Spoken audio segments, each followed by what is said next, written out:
ser americanista es un estilo de vida. Y de hecho lo que es muy interesante es que no dices le voy a la América, yo soy de la América. O sea, de la América eres, ¿no? A la América no le vas. Y creo que eso es muy especial de la América y del fútbol aquí. Para mí algo muy importante es Estados Unidos. El hecho de tener México, Estados Unidos, con la cantidad de mexicanos o descendientes de mexicanos que hay en Estados Unidos, eso es algo que en muy pocos países existe. Llevar en gran parte el proyecto del Centenario, obviamente es una enorme responsabilidad en un club, entonces no todo fue perfecto porque eso no existe, pero hicimos muchas cosas bien, entre otras en temas de contenidos y de hacer llegar la historia del club a generaciones más jóvenes y demás, menores. Creo que eso ha sido muy interesante. A nivel comercial, te diría que para mí dos grandes casos de éxitos. Uno es Caliente, que empezó en el club en 2017 sin estar en uniforme, con un paquete muy chiquito, y en 2023 pasó a ser el frente único de la camiseta. Era la primera vez en más de 15 años que el club tenía un frente único. Creo de memoria hay 3 equipos apenas en toda la liga que tienen frente único. No considerar que ya te la sabes. O sea, creo que el saber que permanentemente tienes que seguir aprendiendo, permanentemente tienes que actualizarte, permanentemente vas a cruzarte con gente más inteligente que tú, que te va a aportar cosas nuevas y te va a hacer mejor profesional y probablemente mejor persona también. Creo que eso para mí es la mayor lección, y no considerar nunca que llegaste y que ya eres el experto, el gurú, como decía hace rato. O sea, para mí eso no existe. Cuando me dicen es que eres un experto en digital, y digo, es que yo no creo en los expertos, para empezar. Creo que hay gente que tiene una experiencia, una trayectoria que le permite quizás tomar decisiones un poco más acertadas o un poco más educadas en ciertos aspectos. Con más de 16 años en el marketing deportivo, hoy en Way to the Top tenemos a un invitado de lujo, Quentin Pakelier, CMO de Club América. Con una trayectoria marcada por la innovación y el marketing deportivo, Quentin ha impulsado estrategias que han llevado a la América a consolidarse como una de las marcas más poderosas de la región. Su visión combina estrategia, pasión y creatividad, apostando por conectar con las audiencias globales desde el corazón del deporte. Además, es un reconocido orador en foros internacionales de Sport Business, donde comparte cómo las marcas pueden trascender el juego para convertirse en verdaderos iconos culturales. Pues arrancamos el episodio de hoy en Way to the Top y tenemos a un súper invitado, Quentin Pakelier. ¿Cómo estás, amigo? Muy bien, ¿y tú? Gracias por tenerme. Qué gustazo tenerte aquí. Oye, hemos tardado un año o más en conseguir traerte a Way to the Top, ¿eh? Pues el Club América tiene mucha actividad. Amigo, hoy hablaremos de marketing deportivo y también de innovación, de cómo desde el Club América estás transformando la manera en cómo una marca conecta con sus fans. Estoy convencido que va a ser un episodio donde aportaremos mucho valor a aquellos que nos están escuchando. Ojalá. Depende de tus preguntas. Sin presión. Súper. Oye, amigo, antes de entrar a la entrevista de lleno, quiero ser cortilla y saber si realmente tu club del alma es el América o tu club favorito sigue siendo algún club francés de toda la vida. Mira, pues, para empezar no voy a mentir, yo llevo ya 11 años en México, pero obviamente antes de llegar a México no tenía un club mexicano que apoyara, eso sería obviamente mentira. Ahora, no tengo club en Francia tampoco, porque me fui a Francia muy joven. Hay un club en el que trabajé y empecé mi carrera que es el Red Star FC, o sea, la Estrella Roja de París. Creo que es el tercer club más antiguo francés, 1897, mucha historia. Entonces, obviamente, en los suburbios de París ahí tengo mucha conexión, pero no tengo un club en Francia del cual sea aficionado ¿no? y que me represente. Llegué a Madrid muy joven, y obviamente eso influenció mis gustos. Ahora, lo que sí te puedo decir es que ya conocía al América justamente porque jugó con ese equipo que me gusta mucho. Varios partidos en la historia, tienen jugadores en común, etcétera. Entonces, ya conocía al América, y es verdad que cuando llegué a México hace 11 años y cuando se empezó un poco a planear mi llegada acá, desde ahí el mensaje fue claro de mi entorno, y fue: si le vas a tal, le tienes que ir al América, y le empecé a ir. Y obviamente cuando entré a trabajar al club, creo que es un gran privilegio, y obviamente vas conociendo la historia, la idiosincrasia, la gente, la afición, todo lo que hace el Club América, y es difícil no ser sensible, digamos, a esos valores y ese mensaje, y mucho de lo que sé en mi vida profesional hoy, pero también personal, pues esos valores me los ha inculcado el América en mis dos etapas. Ya, no, definitivamente. ¿Sabes qué? Te formaste en Europa. Has comentado en la Estrella Roja de París. Has comentado Madrid. Entiendo también que fue en el Real Madrid, que es el club de mi amores, por así decirlo. Eh, ¿Qué pasó en tu carrera para que decidas dar ese salto a México? Eh, Algunos dirán casualidades, otros lo llamarán destino, hay que cada quien se haga su idea. Yo creo que, mira, para empezar, mi primera experiencia profesional, cambiando un poquito, que sí fue en el Gstaad, pero yo yo estudié ciencias políticas primero, y antes de empezar la carrera, yo vivía en Perú, y mis primeras prácticas profesionales fueron en la Embajada de México en Perú, en Ok. Lima. Entonces, sin saber, yo tenía 16 años, me imagino, por ahí. Entonces, mi primera conexión laboral y tal fue con algo de México, sin tener idea de lo que iba a pasar casi 10 años después, ¿no? Se dio porque al haber vivido, obviamente, en España muchos años, en Perú, en Argentina, tenía una conexión con lo hispano, vamos a decir, y con Latinoamérica en particular, bastante profunda en lo personal. Tenía ganas de regresar a Latinoamérica, la verdad. Y México era un mercado en esa mezcla, conexión entre Estados Unidos, que obviamente a nivel deporte es un mercado muy interesante, pero también el lado más latinoamericano, sudamericano y demás. Obviamente México no está en Sudamérica, pero me refiero justo es el puente un poco entre esas Ujú. dos regiones. Entonces eso siempre me pareció atractivo. Y además fue justo en el Mundial 2014 que México, no sé si se acuerdan el partido de Brasil, pero bueno, un partido bastante impresionante y de ahí empezó un poco la plática y México empezó a salir como opción interesante. Me vine aquí hace 11 años y pues aquí sigo y no creo moverme pronto, entonces pues eso. No, bueno, ya familia, aquí ya hablaremos de eso un poquito más adelante. Pero, vale, llegaste a México. ¿Cómo fue la entrada en el club más afamado de toda la región, que al mismo tiempo es muy controversial? Porque hay mucho amor y mucho odio por una misma cosa. Cuéntame. Sí, o sea, parafraseando a Bill Shankly, ¿no? El fútbol no es cuestión de vida o muerte, es mucho más importante que eso. Sí, es algo muy importante en las vidas de las personas, también es un juego, es un Ujú, deporte. Entonces también creo que tenemos que relativizar el tema del amor, del odio, o sea, esto es fútbol, es muy importante, insisto, en la vida de la gente y lo tomamos con esa responsabilidad y esa seriedad, pero es un juego, entonces también hay que mitigar y digamos que el tema rivalidad y esa pasión es en la cancha y lo que sucede, creo que fuera tenemos que ser un poquito más elevados de alguna manera. Eh, entonces lo tomamos así, si es un club, te lo diría, es un club que está siempre en la mira de la gente y lo que hacemos está observado tanto por quienes nos quieren mucho como los que ujú, menos. ujú. Y eso creo que es un gran privilegio. Trabajar en una marca que todo el mundo ve y comenta todo el tiempo, pues es una suerte y también una exigencia que tienes que tomar con esa responsabilidad, que es lo que hacemos. Y cómo llegué, suerte como todo en la vida, las buenas personas en el momento correcto que tomaron esa apuesta y me abrieron las puertas y les estaré eternamente agradecido, tanto en la primera etapa como en esta. Digo, en la segunda me conocían un poco más, pero igual volvieron a tomar esa decisión, entonces siempre agradecido con todo el liderazgo del club, empezando por el dueño, por Emilio Azcárraga. Entonces, un poco de suerte, las personas correctas y quiero esperar que me había un poco preparado y que al entrar di resultados, para poder mantenerme, pero obviamente, pues esa exigencia que estaba comentando es permanente y tenemos que, Ujú. el día que consideres que ya llegaste y ya la hiciste, como se dice, yo creo que es el Sí. principio del fin, ¿no? O sea, esa exigencia es permanente y el tener esos ojos encima nuestros de forma constante nos obliga a ser un club grande y líder dentro y fuera de la cancha y creo que eso es algo maravilloso en el día a día para cualquier profesional. Definitivamente. Oye, pero qué gran segunda etapa. Hablamos antes de arrancar la entrevista fuera de cámaras, que estábamos tomando un café un día y me decías, estoy entre la espada y la pared, en el filo de la navaja, no sé qué hacer, pero qué bueno que te permitiste el tener una experiencia nueva. En este caso fue en Meta, si no me equivoco, para todo Centroamérica.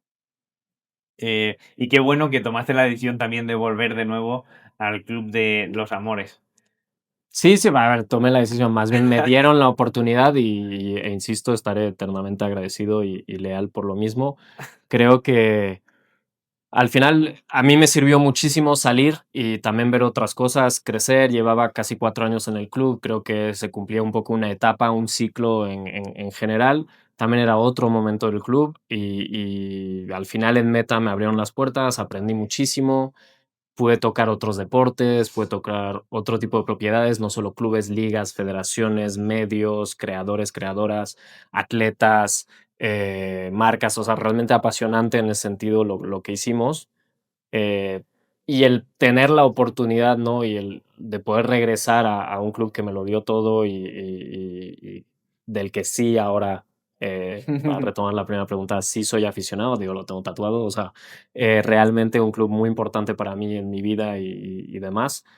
Fue una gran posibilidad que no podía dejar pasar y la verdad es que además pues me demostraron que sí querían que yo regresara. Yo tenía muchas ganas de regresar también y cuando es así se alinean las voluntades. Creo que Buenísimo. tenemos un gran equipo en el club de todas las facetas, tanto en cancha como fuera, el liderazgo del equipo y eso siempre es placentero poder trabajar en una institución así con una marca tan importante para la afición. Me encanta esa satisfacción porque la transmites. Me la creo al completo. Oye, vamos a entrar un poquito más de lleno a la parte del marketing. Y más concretamente el marketing deportivo, el futbolístico. Me encantaría entender desde tu punto de vista las grandes diferencias que hay entre el marketing aquí en México, aplicado al fútbol, al deporte, con el que generalmente hay en otras ligas europeas que son también muy futboleras. Sí, a ver, no quiero entrar en los típicos tópicos de la pasión y es que aquí el fútbol es una religión, pero un poco sí. O sea, para empezar, o sea, sí tiene elementos que hacen las cosas un poco distintas. Y de tu pregunta anterior del amor y el no tanto amor y demás, o sea, creo que sí es algo que no es tan común. Creo que hay muy pocos clubes, hablando del americano, del fútbol mexicano en general, pero creo que hay muy pocos clubes en el mundo que si no son campeones es un fracaso. Muy, muy pocos. De hecho, conozco uno que citaste y no sé si hay muchos más. Entonces, eso es muy, muy especial. Sí hay ese elemento en el fútbol mexicano de pasión del fútbol tan relevante, ¿no? Un poco. Hay algo muy interesante que decía un entrenador nuestro, José Antonio Roca, que decía, ser americanista es un estilo de vida. Y de hecho, lo que es muy interesante es que que no dices le voy a la América, soy del América. O sea, del América eres, ¿no? Al América no le vas. Y creo que eso es muy, muy, Wow. muy especial del América y del fútbol aquí.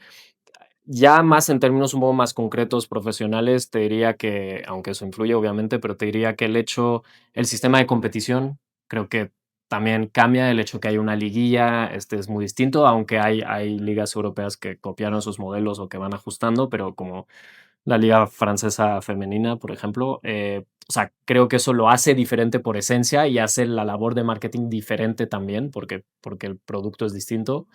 Y para mí algo muy importante es Estados Unidos. El hecho de tener México, Estados Unidos con la cantidad de mexicanos o descendientes de mexicanos que hay en Estados Unidos, eso es algo que en muy pocos países existe. Quizás en Francia un poquito con Magreb.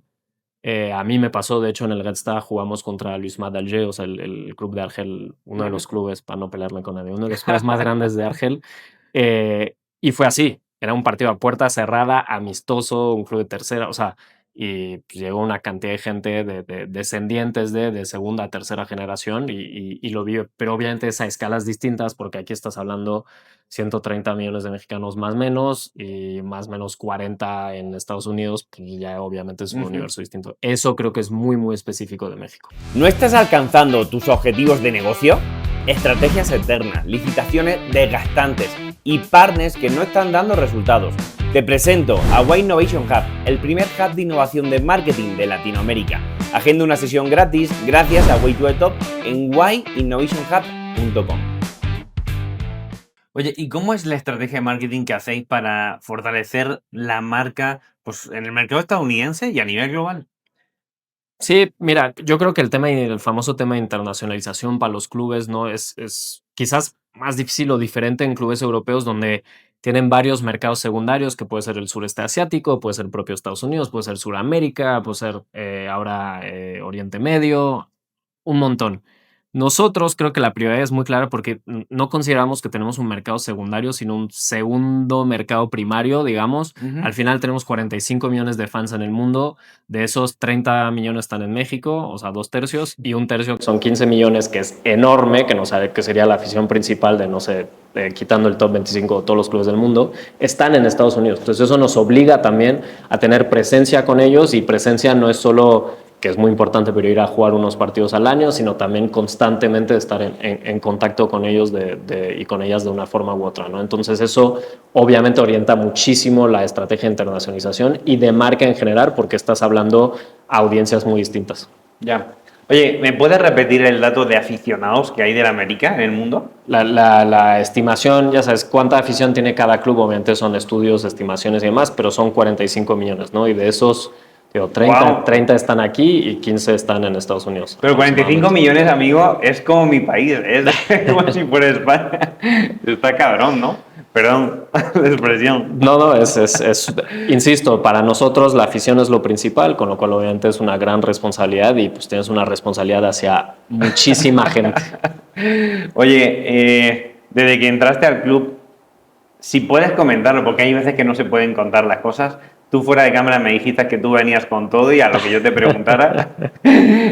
¿Cuál ha sido tu mayor reto desde que entraste a liderar la parte de marketing del club?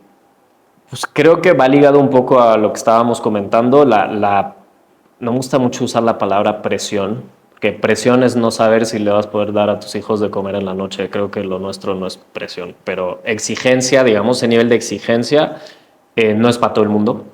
Creo que no todo el mundo puede trabajar en América, no es mejor o peor, puede ser un gran profesional o una gran profesional, y simplemente la exigencia diaria, a veces hasta un poco irracional, que solicita, y la resiliencia que debes tener para convivir con eso, creo que es algo que te tienes que adaptar. Felizmente me quiero imaginar, creo ser una persona bastante resiliente y que lidia con eso. Entonces ese sentimiento de urgencia, de un poco esa montaña rusa emocional y demás, la he manejado tanto en mis estudios antes y como después.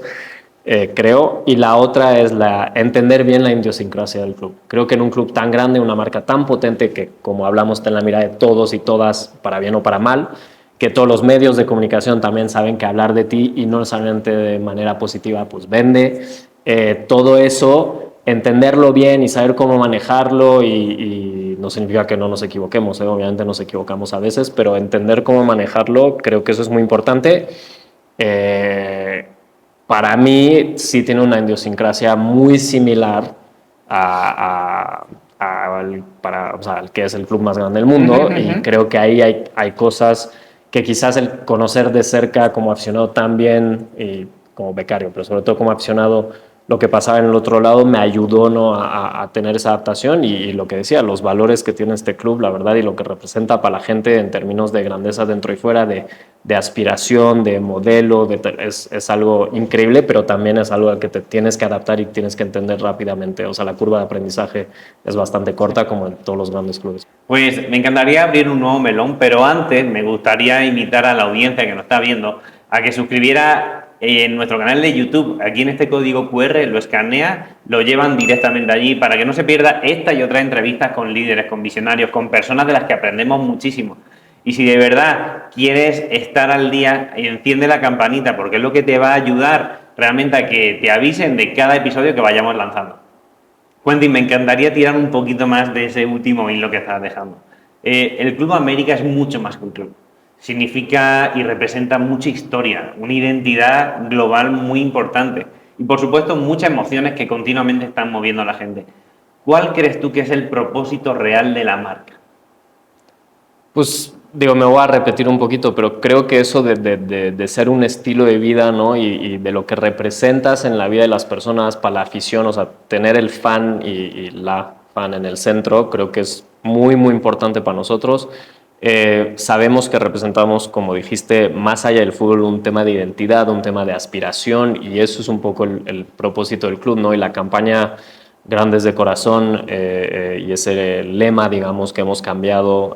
Justo creo que es un poco la idea de lo que había antes, pero en tono positivo. Y al final, como dice el spot, pero para parafrasearlo, todo el mundo quiere ser grande. O sea, digo, salvo quizás algunas excepciones, pero globalmente creo que todo el mundo aspira de alguna manera a ser grande. Y al final todo el mundo puede serlo también. Creo que es un poco el mensaje de la América. O sea, el propósito es, al final ser grande es hacer las cosas con grandeza, hacer las cosas bien dentro y fuera de la cancha y no solo el resultado deportivo final, que es más a lo que tenemos que buscar siempre, que la exigencia, valga la redundancia, nos exige, pero que es el final del camino y casi que lo que más valoramos es el proceso, ¿no? O sea, es hacer las cosas bien, hacer las cosas con grandeza, hacer las cosas con corazón y de ahí el grandes de corazón y creo que es eso, todo el mundo aspira a eso y el club quiere transmitir eso a la afición del club, obviamente, el americanista o la americanista tiene que ser esa persona y incluir eso en su vida, pero también al resto, porque tanto de la afición en México como en otros países, porque insisto, todo el mundo quiere ser grande. Ya, sí, estoy completamente de acuerdo contigo en eso. Es más, cada vez creo que es más complejo conseguirlo, porque el generar una conexión auténtica, real, potente con el fan, cada vez es más complejo. Por todas las plataformas, porque cada vez nuestra atención está más dividida en más contenidos, en más marcas que amamos, y más en las generaciones jóvenes. ¿Cómo siguen manteniendo la esencia del club para alcanzar y conectar con esas generaciones? Pues mira, para empezar tienes que contratar gente más joven que tú, eso creo que es indispensable. Ya llegué a esa edad donde me toca, después de ser muy seguido el menor. Tienes el don de la juventud, amigo. Ya, pero ya, eso no hay que dejarse llevar por las apariencias. Pero no, entonces creo que eso es muy importante, fuera de broma, de siempre actualizarte, saber qué se viene, cuáles son las tendencias, cómo comunican también las, odio esa expresión, pero las nuevas generaciones. Digo, no son nuevas, ahí están. Entonces, creo que eso es muy importante. Y aparte de eso, como dices, no perder, por eso decía el tema de la idiosincrasia y la identidad. Nosotros tenemos una identidad de marca muy clara y lo que acabo de decir, al final, seas de la generación que sea, el mensaje de querer ser grande y hacer las cosas bien, creo que le habla a todo el mundo, es intergeneracional. Ahora, la manera de expresarlo y llevarlo a las personas es muy distinto. Entonces, también el club tiene que aceptar modernizarse, pero para mí es más en la forma que en el fondo. Entonces, mientras cuides el fondo y el mensaje esté claro, creo que tenemos un mensaje y unos valores que a todo el mundo puede inspirar y a todo el mundo le puede importar. Es más, las nuevas generaciones hacen mayor hincapié y más foco en esa parte, ¿no? Entre otros los esfuerzos de comunidad y responsabilidad social, de cómo esos valores y cómo las marcas que siguen o los equipos que siguen o atletas representan también esos valores y no simplemente una diversión, para decirlo así. O sea, es un cambio de consumo. Y yo estoy muy peleado con la idea de que las nuevas generaciones no consumen deporte o no consumen fútbol, no les interesa porque es falso estadísticamente, felizmente. Pero hay un estudio que siempre cito, pero de la Bundesliga de 2019 sobre los hábitos de consumo y la generación Z, por ejemplo, consume más horas de highlights al día que cualquier generación anterior.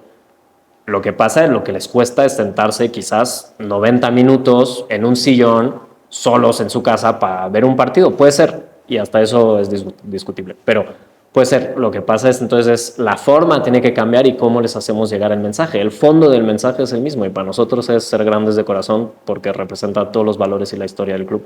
Pero bueno, con ese lema ser grandes de corazón llegas de cualquier manera a todos los públicos. Y sí estoy de acuerdo contigo, o sea, las generaciones jóvenes tienen otro hábito de consumir contenido y cada vez están expuestos a más impactos publicitarios, contenido fragmentado, o sea, de todo tipo.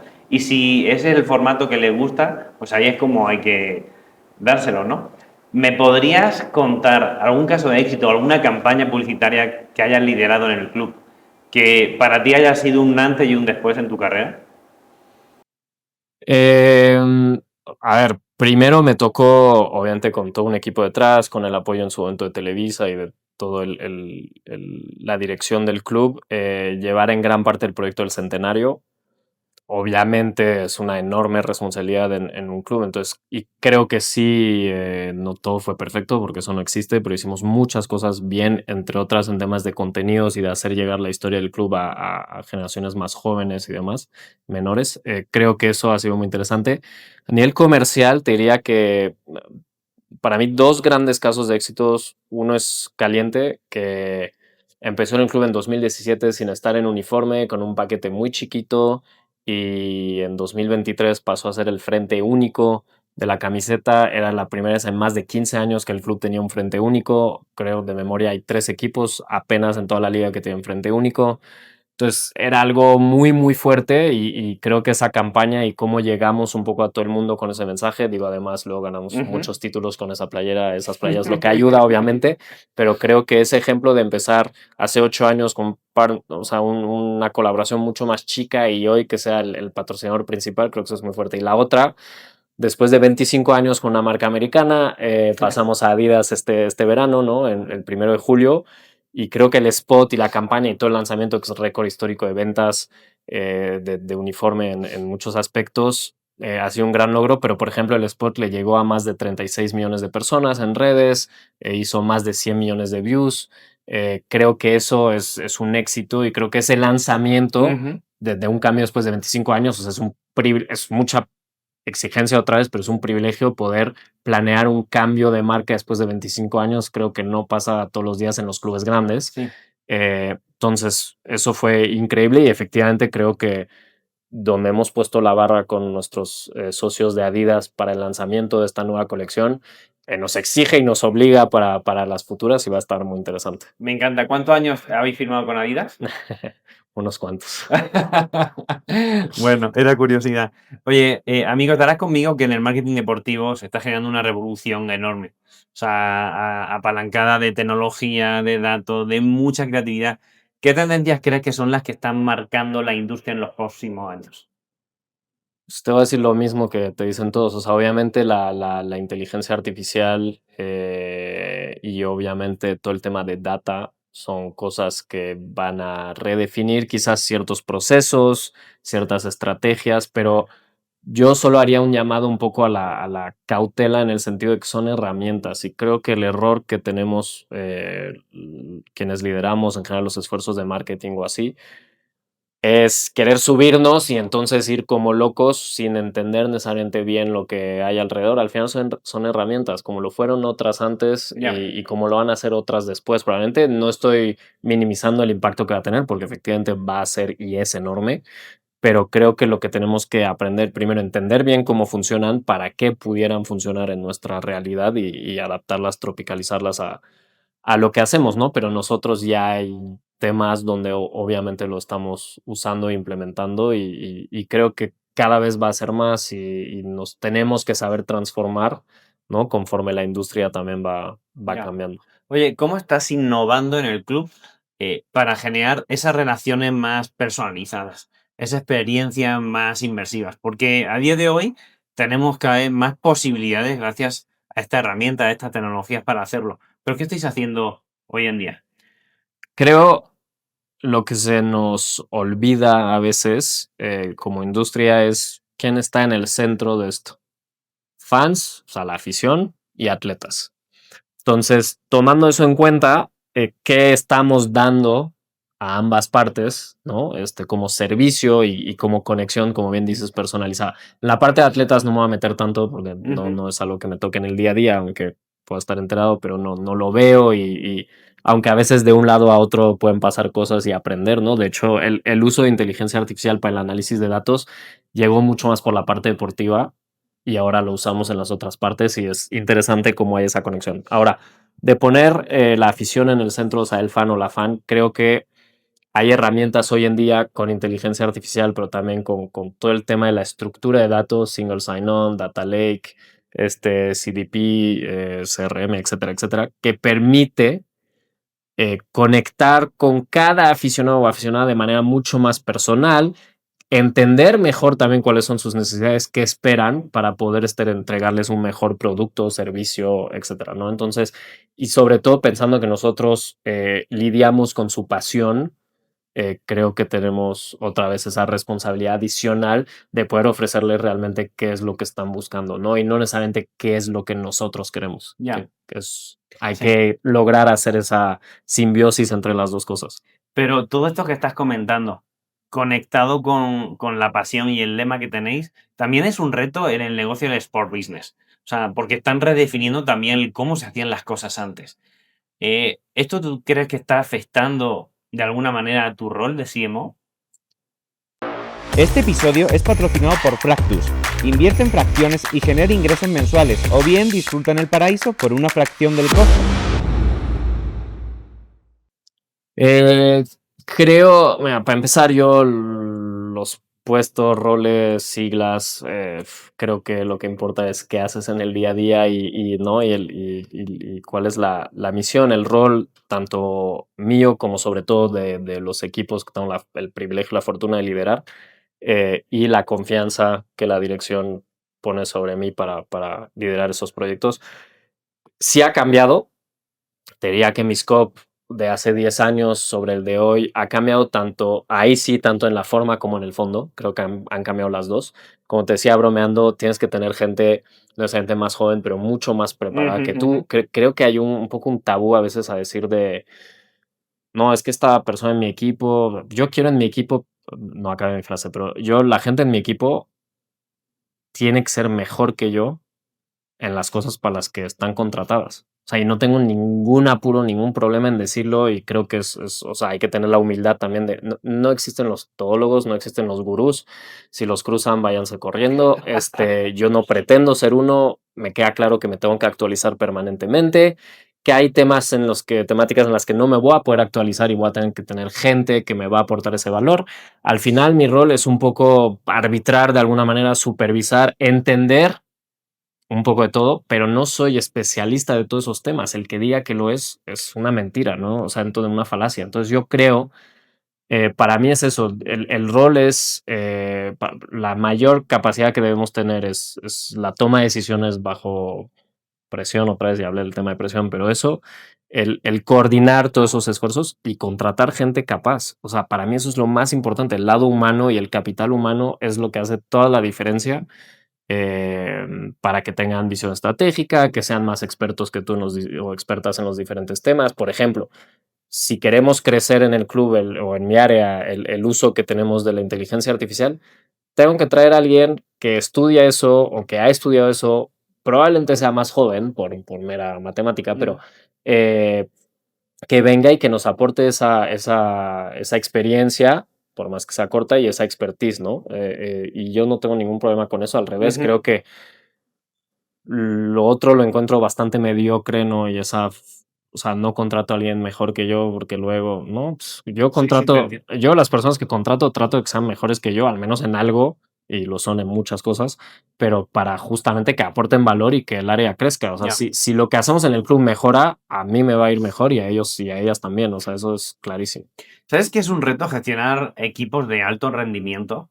Que generalmente pues tienes que gestionar esos egos para empoderar a la gente y que al mismo tiempo no generen ruido, preocupaciones dentro. Y sobre el tema de formación, oye, fíjate que estamos grabando en el auditorio principal de ISDI, donde forman a los grandes especialistas en IA y en muchas otras. Te pasaré el contacto por aquí de Miguel Alegre, que es la cabeza que lidera ISDI aquí, porque ayuda a muchísimas empresas en esto. Está en nuestro club de negocios Casa 1916, Miguel, entonces lo conozco. ¿Lo conoce perfecto? Lo conozco muy bien. Bueno, le mandamos un abrazo fuerte desde aquí. Me encantaría abrir un nuevo melón, amigo. Me encantaría hablar del mundial que tenemos el año que viene. Pero antes me gustaría invitar a la audiencia para que se pueda suscribir a nuestra newsletter. Dejamos un código QR aquí para que nos puedan seguir en esa newsletter que le va a llegar 3 veces a la semana. Hablamos de tendencias, de soluciones, de casos de negocio, de acceso a eventos con descuentos muy agresivos, de entrevistas tan interesantes como las que estamos teniendo hoy. Entonces, invitamos a que se suscriban para que no se pierdan pues esa información de tanto valor que encima le llega gratis. Mundial 2026 se celebra en México. ¿Cómo estáis preparando desde el Club América para tener la máxima exposición posible? Mira, al final nosotros obviamente no vemos el Mundial de forma directa, ¿no? Es un tema más del estadio. Sin embargo, al ser el club de la ciudad, del país, de la región que recibe el Mundial, no el más grande, el más visto, el más seguido, pues sí es algo que queremos ser parte de alguna forma, ¿no? Y también darle la bienvenida a toda la afición del mundo, toda la gente del mundo que va a venir y va a seguir el mundial, pues obviamente en ese sentido sí hay una conexión y tener el privilegio que nuestro estadio, nuestra casa, ¿no? Va a albergar un tercer mundial, el único estadio en el mundo que va a tener un tercer partido de inauguración. O sea, eso obviamente, pues estamos muy, muy orgullosos, ¿no? De esa parte. Y además, totalmente remodelado. Sí, justo, o sea, también eso es una fortuna para nosotros, ¿no? Como club, que obviamente acabaremos regresando a un estadio modernizado, digamos. Sí, 5 estrellas. Siempre lo ha sido, pero ahora más. Oye, amigo, ¿tú crees que el hecho de desarrollar el Mundial aquí en México va a influir de alguna manera en la Liga Mexicana de Fútbol o no? Va a influir sí o sí en la afición, por ende en los clubes, por ende en la liga y demás. Creo que va a traer los ojos del mundo, tanto de la industria como de la afición mundial y de la gente en el mundo, sobre el fútbol mexicano y lo que se hace también en Estados Unidos, en Canadá, pero sobre todo la región, ¿no? Entonces creo que eso pues, también es una enorme responsabilidad. Entonces en ese sentido, claro que va a haber influencia porque pues al final albergas el mundial, en nuestro caso, o sea, en el caso de México es el tercero, y cada vez que ha habido un mundial aquí, obviamente ha habido impactos, ¿no? Entonces no creo que sea diferente, y lo dijiste, el Estadio Banorte, que va a ser ahora un estadio 5 estrellas en el sentido moderno, digamos, de la palabra, porque efectivamente ya lo era a nivel historia y mística, digo, ganaron Pelé en el 70 con Brasil y Maradona en el 86 Sí. con Argentina, además con la mano de Dios y el gol del siglo. O sea, que tienes las dos mayores leyendas del fútbol, fueron campeones del mundo en ese estadio, y probablemente las dos selecciones, digo, en el caso de Brasil es indiscutible, en la otra me duele un poco más al ser francés, pero pues obviamente no, o sea, tienes impacto. Entonces obviamente va a tener impacto, y si tomas Estados Unidos, si ves el impacto que tuvo en la cantidad de afición al fútbol, voy a decir una mala palabra, al soccer, el Mundial del 94, es obvio que va a tener también un impacto enorme en la cantidad de gente en el país que sigue al fútbol, ¿no? Sabemos que post-mundial hay una pequeña resaca, ¿no? La gente dice mucho fútbol ahorita, pero eso es muy temporal y luego regresa, Ya. digamos, un poco con más gente aficionada al fútbol todavía. Qué bueno. Pues bueno, va a sumar mucho más a los fanáticos futboleros de la República. Oye, llevan muchos años dedicados al marketing en el deporte, en el fútbol. Si tuvieras que elegir la mayor lección que tú has asumido, has aprendido durante este background, eh, ¿cuál sería? Eh, creo que son muchas, pero te diría que la primera, y para mí la que trato de respetar también en el día a día, es no considerar que ya te la sabes. O sea, creo que el saber que permanentemente tienes que seguir aprendiendo, permanentemente tienes que actualizarte, permanentemente vas a cruzarte con gente más inteligente que tú, que te va a aportar cosas nuevas, y te va a hacer mejor profesional y probablemente mejor persona también. Pues ve desde hace cuántos años nos conocemos, por ejemplo. Entonces, creo que eso para mí es la mayor lección, y no considerar nunca que llegaste y que ya eres el experto, el gurú, como decía hace rato. O sea, para mí eso no existe. Cuando me dicen, es que eres un experto en digital, y digo, es que yo no creo en los expertos, para empezar.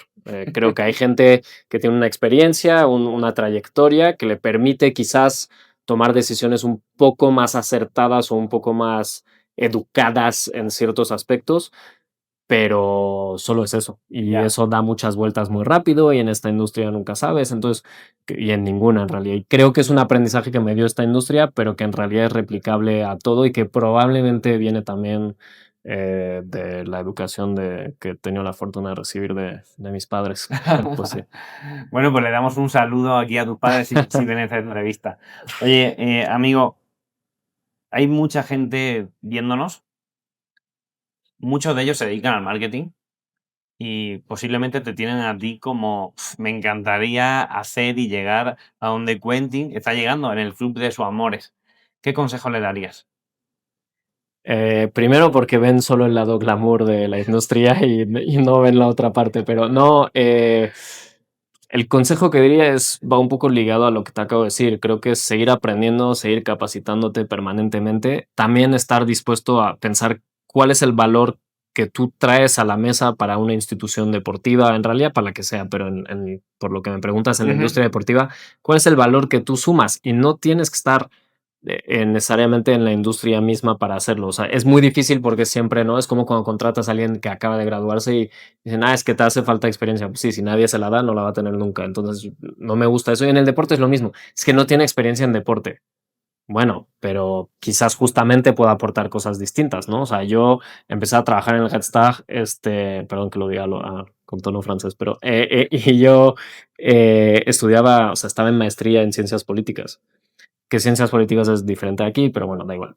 O sea, lo que voy es que no estudiaba gestión deportiva ni mucho menos y me abrió una puerta, me abrió los ojos, me abrió un sinfín de oportunidades y justo una persona decidió darme la oportunidad, pensar que quizás yo aportaba un valor distinto justamente por no estar en la industria y pues ahora llevo 16 años en esta industria. Entonces, creo que es eso, seguir capacitándose, seguir formándose, pensar qué valor puedes agregar y como cualquier industria es mucho de contactos, de ir conociendo gente, de buscar también, ¿eh? O sea, yo puedo dar muy, muy rápido una anécdota personal, pero cuando yo me graduó del MBA en Madrid, y con muchos mexicanos ahí se toma, digamos, la decisión de irme a México con mis amigos.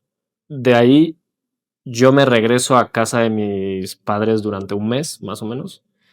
Eh, yo llevaba fuera de casa pues, como desde los 17 como 6 años, algo así. 6 7 años fuera. Es complicado regresar para todos, ¿eh? Pues más para ellos, de hecho, creo yo que para mí, pero entonces estuve ahí y justo le escribí a todo el mundo, no va a dar nombres porque algunos siguen en la industria, pero mandé correos, o sea, mails, buscaba entrevistas por Skype en esa época, perdón por la marca, pero imagínate, era Skype. Tratar de buscar, hasta que después de un mes mis papás llegaron, yo creo hartos de tenerme ahí, y me dijeron, aquí está tu boleto de avión, te vas a México, y claro, pero me sirvieron los intentos de contacto, nadie me contestó, pero los intentos de contacto, y me dijeron mis papás, no te van a contratar por Skype, ve ahí, ve hablando con gente. Llegué aquí, hablé con gente de la industria que me conectaron por gente que yo conocía en España, y eso me permitió, ¿no? Y al final se reconocerá la persona o las personas, pero el par de personas que me abrieron las puertas y tuve mi primer acercamiento a la América, pues fue por ese tipo de contacto. Entonces, buscar gente y no es que era muy amigo de tal o cual, pues simplemente había conocido gente a lo largo de mis estudios y de mi carrera y que me permitieron abrir puertas insisto, necesitas suerte porque necesitas el timing correcto y en mi caso fue que en la posición en la que entré, pues la persona se fue, abrió esa posibilidad y yo en ese momento estaba disponible y se alinearon las cosas para poder entrar. Crack, ¿sabes que tenemos más en común de lo que creía? ¿Sabes? Yo también salí a los 17, 18 años de casa. Y también lo hiciste para generar un futuro mejor para ti, siguiendo tus sueños, tus pasiones, ¿no? Que no saben dónde te van a llegar, a llevar, ¿no?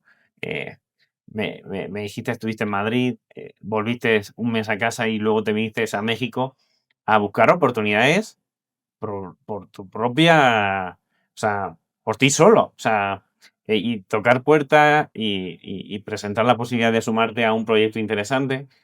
Em, es que me lo estás contando, digo, es que yo he vivido lo mismo de otra manera, ¿no? Porque yo me fui primero a Londres, luego a Irlanda, eh, luego volví un tiempo a España, pero luego me vine a México a buscarme las habichuelas, como se dice en mi país, y ya me quedé y está en mi casa, ¿no? Y todo lo que desarrollo lo estoy desarrollando para México y para la región, ¿no? Entonces, tenemos muchas cosas en común. Otra también, y ya me encantaría abrir el lado humano de la entrevista, es pues que abriste una tienes una familia, que para mí es el proyecto de vida que uno tiene, que es algo que yo también estoy desarrollando, un poquito más lento que tú, pero, pero en la misma línea. Parece que nos llamamos un año después para ponernos al día. Eh, pero definitivamente creo que para tener éxito en tu parte profesional, es vital que estés lleno en tu parte personal, con la familia, con tu pareja, con tus hijos. Cuéntame cómo equilibras esas dos partes. ¿Tus KPIs de marketing son difíciles de conseguir? ¿No alcanzaste los niveles de facturación esperados? ¿Tienes que automatizar tus procesos en la compañía? ¿Necesitas crear nuevos canales de ingresos? Descubre el primer hub de innovación de marketing de Latinoamérica, Y Innovation Hub, tu socio de innovación en tu compañía. Primero depende a quién le preguntes. Si le preguntas a mi esposa, no sé si lo equilibro muy bien. Pero eso, mi hija porque no habla todavía, entonces no me lo puede reclamar. Pero no, mira, tengo dos familias. El americanismo, es una familia que toma mucho tiempo de mí, obviamente, pero con mucho gusto. Y obviamente la familia que hemos creado, o sea, el club realmente creo que es una familia. O sea, la gente que trabajamos en el club se ha logrado crear un ambiente impresionante y de verdad que sí, las relaciones que hemos estado creando y los intercambios que tenemos. Ahora, para el lado más humano, que no me encanta comentar, pero ya que me preguntas, pues al final yo en México llevo 11 años acá, conocí a mi esposa hace unos 10, literal hace 10. Eh, pues México es un país que me lo ha dado todo, o sea, me dio en desorden, ¿no? O sea, no es por importancia, pero pues, obviamente el trabajo de mis sueños, el club de mis amores, mi esposa, mi primer perro y ahora una hija que es franco-mexicana, ¿no? Entonces, que nació aquí. Entonces, para mí es súper importante y efectivamente es la energía, aunque sea un cliché, pero es la energía que me permite pues ir a trabajar a diario y sé por qué hago las cosas y qué tipo de club, de sociedad, de mundo quiero ver para lo que se viene después y el futuro de mi hija en este caso. Muy bien. Gracias por la apertura. Muchas veces no es fácil hablar de estos temas también de una manera tan pública. Estamos llegando al final de la entrevista, amigo. Pero tú sabes que esto es un podcast, aunque también lo grabemos en vídeo, y que tiene como nombre Way to the Top. ¿Qué significa para ti ese camino a la cima? Te lo digo cuando esté en la cima, pero si llego algún día, pero no, creo, al final para mí, lo que pasa es que la cima, y entiendo que es el nombre, pero no es un concepto con el que yo necesariamente congenie en el sentido de que pone una jerarquía y entiendo que la hay en el mundo real, tampoco vivo en una burbuja en mi utopía, pero yo creo que es más importante, y lo decía con el tema de los resultados deportivos, con lo cual puedo hacer ese paralelo. Para mí es mucho más importante la trayectoria, y no va a decir enjoy the journey, no, porque no lo sé hacer tampoco y no tengo las llaves para hacerlo. Pero creo que tu trayectoria, tu legado humildemente, porque es una palabra muy fuerte, pero lo que has ido construyendo, las relaciones humanas que creas, los contactos, para llamarlo así, los proyectos que has podido liderar o de los que has podido participar, etcétera, para mí es mucho más importante que a dónde llegas.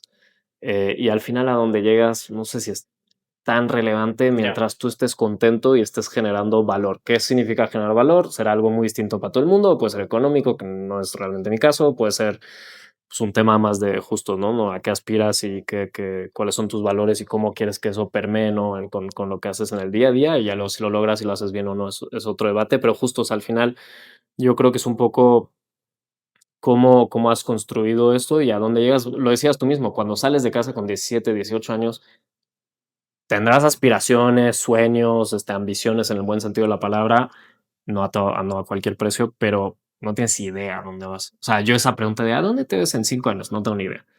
No tengo ni idea, ojalá sea en el América, pero no depende solo de mí. Pero obviamente para mí es más importante qué voy a hacer en estos 5 años que dónde estaré terminando esos 5 años. Entonces, eh, se ha dicho esto, y contradiciendo en 2 segundos, sí creo que hay que apuntar alto. Sí. Creo que la ambición, bien entendida, es algo positivo. O sea, el aspirar a mejor, no a más, aspirar a mejor. ¿Qué es mejor? Depende para cada quien. Y no la voy a citar porque tal, pero hay alguien dentro de mi entorno laboral que me dijo, es que yo no quiero tu posición por nada en el mundo. Por X o Y, tiene sus razones y tal que se podría ver como algo de falta de ambición, pero no, al revés, es que ella tiene muy clara cuáles son sus ambiciones en la vida, qué quiere en la vida, qué le va a hacer feliz y considera que mi posición por diferentes temas sería incompatible. Entonces, como yo estoy en una posición jerárquicamente más alta, yo llegué a la cima y ella no. Para mí, ella que quizás ha encontrado claridad en qué quiere en la vida, pues está chance en una posición más alta que alguien que no, en ese sentido, ¿no? Entonces es un poco como lo veo. Me encanta porque le das la importancia al camino y también le das la importancia a la cima.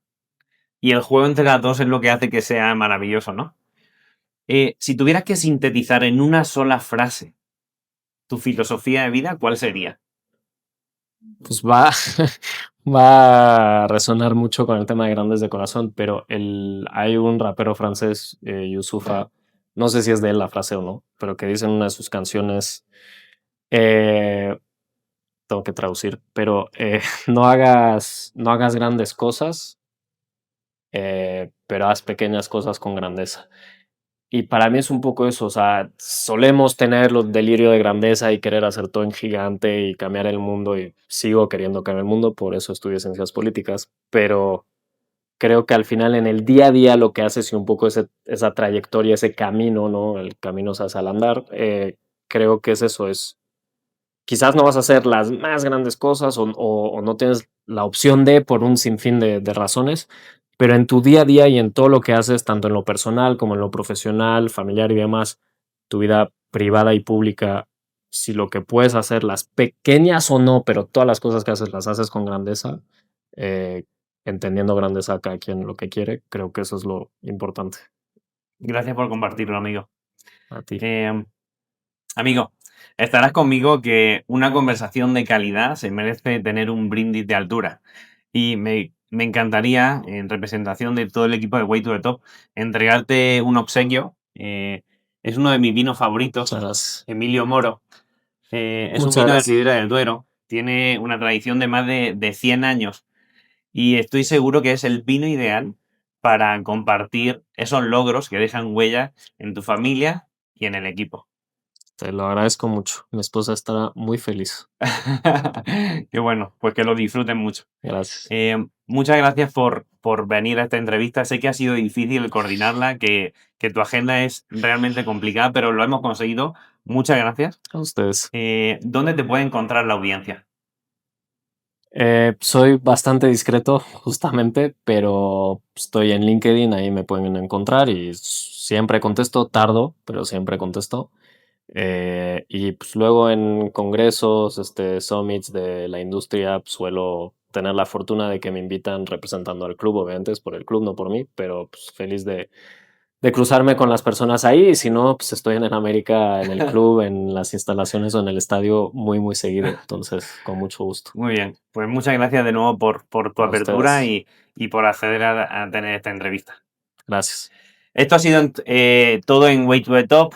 Como habéis visto, una semana más con un verdadero crack. Hemos aprendido muchísimo de marketing deportivo, futbolístico, de cómo llevar una marca tan grandiosa, tan polifacética también, que llega a más de 45 millones de personas en el mundo, como un país como España. Me parece alucinante.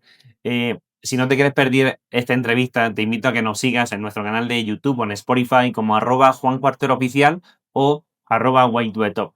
Si quieres recibir cada semana las últimas tendencias de marketing, de innovación, de tecnología, entradas a eventos o consejos directos personales de IA, de automatización, de muchas herramientas, te invito a suscribirte a la newsletter. Te vamos a dejar todos los links debajo de este vídeo. Muchísimas gracias por estar ahí una semana más.